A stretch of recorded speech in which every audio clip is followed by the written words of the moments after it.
Welcome to this very special edition of the KAJ Masterclass Live, the show which ensures that you profit from your time spent here with experts, on my either through the podcast. industry insights, information, or simply learning from them. And today we have Cassandra Crawley Mayo. She is an author, speaker, and mentor with over 30 years of experience leading, training, and coaching professional men and women toward their primary career goals. Welcome to the show, Cassandra. I'm glad to be here, AJ. Thanks for inviting me. You are welcome to the show, Cassandra. You are welcome to India in this online form.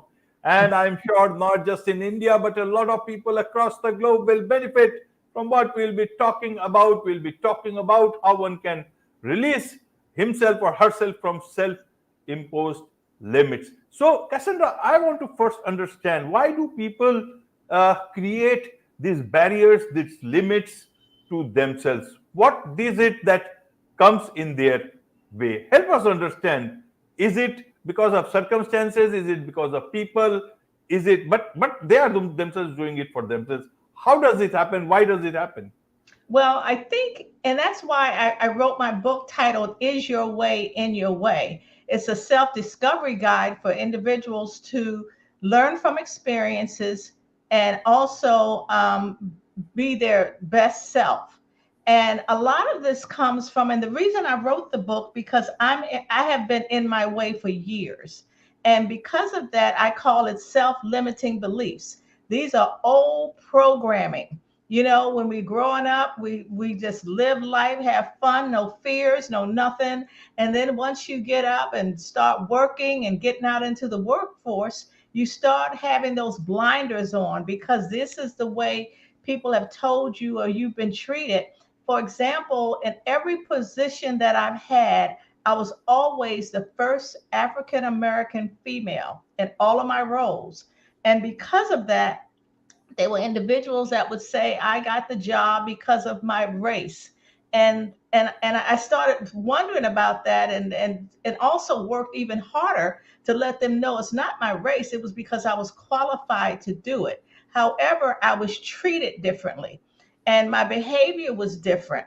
Like I couldn't be my true self because I was trying to paint a picture to be this perfect person, and that to me was it was a deterrent.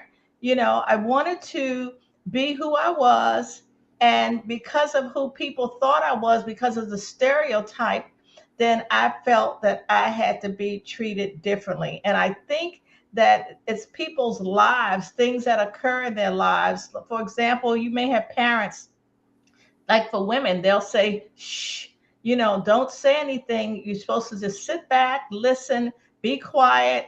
So therefore, when you get older, you should, because that's what they told you. So you sit back and you're quiet.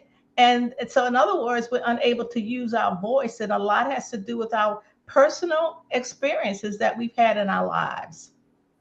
Right, Cassandra. So, one thing I wanted to understand is that nowadays a lot of people talk about setting boundaries, the right kind of boundaries. How do I know that my boundaries are actually becoming my barriers? How do you calibrate this part in today's time where you might be stopping the right kind of people to come to you, creating boundaries? How does that work? Well, boundaries are really important, and I'll share with you. For example, you have a lot of work to do, and and then you have social media, your phone's ringing, so you have to make a decision and be intentional, not to answer the phone until you complete what you have to do. Another thing is what I call self-sabotaging. Self-sabotage is like a internal evil. It's a behavior that's preventing you from being your best self. It's not in your best interest when you have those. So in other words, you teach people how to treat you, and you have to put boundaries around it because you want to make sure people don't overstep your boundaries. So you have to let them know what you accept and what you don't accept. And that's very important because that's part of who you are. And and there's just so many different examples of boundaries that we have. Um, One could be individuals that, like, like you have a mentor, and you have a mentee, and you want to set boundaries. You want to say, you have to put in the work if you want to be mentored. You can't just let me do all the work. So these are the parameters that we'll work from. So that's why I say you have to teach people how to treat you, so they'll understand the parameters around what it is that you're trying to accomplish. Absolutely, absolutely. So now that brings me to the your book, Is Your Way in Your Way. What is this book all about? You have mentioned it earlier in the show, but I want to, Mhm. who is this book for? And how does one make the best of this particular book? Yeah, actually, the book was is meant for women, but I've had men to say, I've that's read the book that says, "Wow, I see myself in there." And the reason I wrote it for women because I'm a woman, and it's just about experiences that I've had, and they're also love letters to women. It's kind of like, dear women who compare yourself. Because you're in your way, how we compare ourselves to people on social media, we compare ourselves to our friends. When we do that, we can't be who we are. Another one is for dear women who have low self-esteem, that has esteem battles. So we talk about that. So in the book, I talk about how to resolve these challenges and give them to see a different perspective. Something that's really big, Aja, is individuals always want to know what their purpose is. So I talk about dear women who want to know what their purpose is. And it's no big purpose, it's no little purpose, it's whatever you're doing at that time could be your purpose. So we're so busy trying to be who we're not, being other people, that we cannot be our own authentic self. And so, it's like, um, and the reason that I wrote the book is because I had a successful career, and as I worked, what I'll say decades, I'm dating myself to decades, then I started being in my way. I wasn't producing good because I was comparing myself to individuals. I was even questioning whether there was a God, because certain things were happening to me that just didn't seem right. I was having mental illness problems because I was burnt out. So I talk about that. What do you do so that you do not get burned out? And I think we know everyone has experienced this COVID, and I believe that people are having mental illness struggles before COVID, but I think COVID made it easy to be exposed.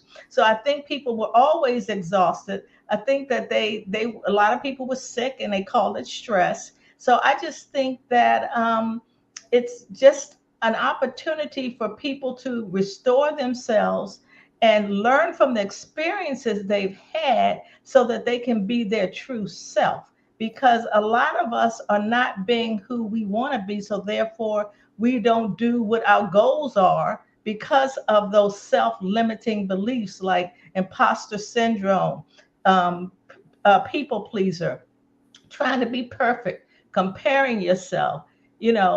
All of those things are elements that are in the book that's preventing individuals to start living their best life on their terms. Right, right, Cassandra. So, in a simple way, what are the few things that one can start doing from now itself that they do not get in their own way? Oh, first of all, I have a formula, and I like to talk about negative self talk, limiting beliefs. And for example, I have what I call an ABC formula. The A is you have to acknowledge what that limiting belief is. You have to acknowledge whether you feel like you're self doubt, you're not good enough, you're too old, you're too young. And then I ask the question, where did that belief come from? Why do you think you're not worthy? Who told you you were too old to do this? Who told you were too young? So once you identify the root cause of why you are having these limiting beliefs, then the C is you challenge the validity of it. And I'll give a great example. I remember when I was in training, I was actually being trained to train, and I was having a really tough time. And individuals were like, "You're going to have to, you're not that good. You have to do this, you have to do that." And so in my mind, I was like, I am not projecting, I'm not delivering my message like I should. But I tell you, AJ, once I started and practice, I became phenomenal. So I have to remember that I have the courage, I can speak up because individuals told me that I couldn't, but I'm noticing that I can. So as a result of so I challenged the validity of what I was feeling, and that was not true. I was just in training. Wonderful, wonderful, Cassandra. Now, you also talk about having an accountability partner that is Mm. essential. How do you find one, and how then you get them to work with you? How does this thing work on the ground actually? Yeah, I love that question. I think everyone should have an accountability partner, particularly if you have a goal. And one of my, what I call my accountability partner is a friend of mine whom I trust. I understand what her goals are. It's somebody that is not biased, that's going to be honest with me, tell me the truth. And it's like a good example. When I was writing my book, I wrote down one of my goals was to write a book. And every time we would talk, she said, "Well, what's going on with the book?"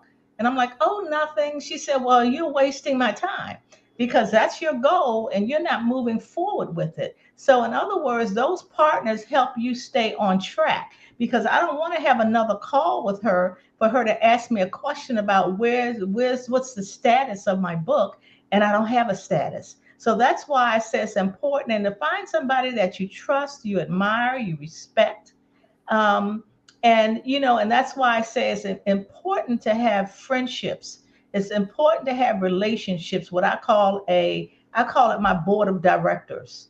Like a company has a board of directors. I personally have a board of directors. So you can select somebody from your board of directors to also be your accountability partner.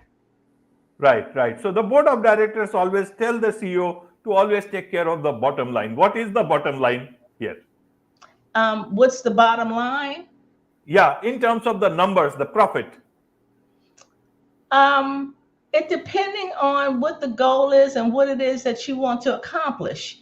Um, because I believe if you have a goal and you don't take action with the goal, then I mean, why have it? So we have this wish list. We want this. We want to do that. So there's no limit, I think, to the profit. And I think that should be a goal as well. You set what it is that you want to accomplish, but also you remember to always invest in yourself. And that makes a big difference. Absolutely, absolutely, Cassandra. Now, you also have a podcast by the same name, Is Mhm. Your Way in Your Way. Me, you have a book, you have this podcast also. Tell us about this podcast. What is it that you discuss that there? Well, and I love the podcast. I've met so many great guests, and it's actually individuals who have been in their way in their past. They've had hard times growing up. They are just struggling with life, and it talks about how individuals overcame it. They provide I had a podcast about clarity to clutter, clutter to clarity. And that was interesting because one of the things that they indicated was if you go to your office and you have a lot of clutter on your desk, you cannot get a clear mind. Even in your room, any room in your home, it just kind of helps you to get organized and that is so true. That's true for me. It's been true for a lot of my clients, so they get in there and they clean up, they get themselves organized, and then their mind opens up. And that came from a podcast. I've had podcasts where individuals listen to the podcast, was inspired by the podcast had even changed jobs because their current job was no longer their passion. So it just gives them the energy, the permission to do something else. Um, it's kind of like they talk about how they the affirmations. What do they do in the mornings when they wake up?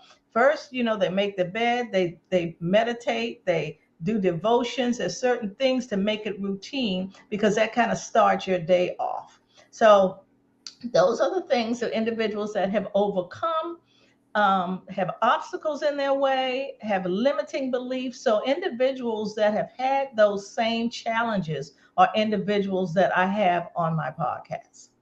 Wonderful, wonderful. There is much to learn from you, understand from you, Cassandra, and I'm sure a lot of people would like to learn from you, engage with you professionally. What is the best way for them to do so?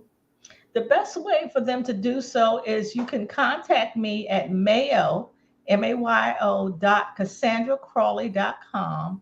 I'm also that's my email. I'm on social media, Cassandra Crawley Mayo. I'm on LinkedIn. I'm on Facebook, and I'm on Instagram, and I'm on Twitter. Well, I'm on X now. So that's a way that one can contact me. And also, you can go on my website, Cassandra Crawley .com, and my website. You can contact me that way as well. Wonderful. With this, it's a wrap on this very special edition of the KAJ Masterclass Live. Thank you so much indeed for joining us. Thanks for having me.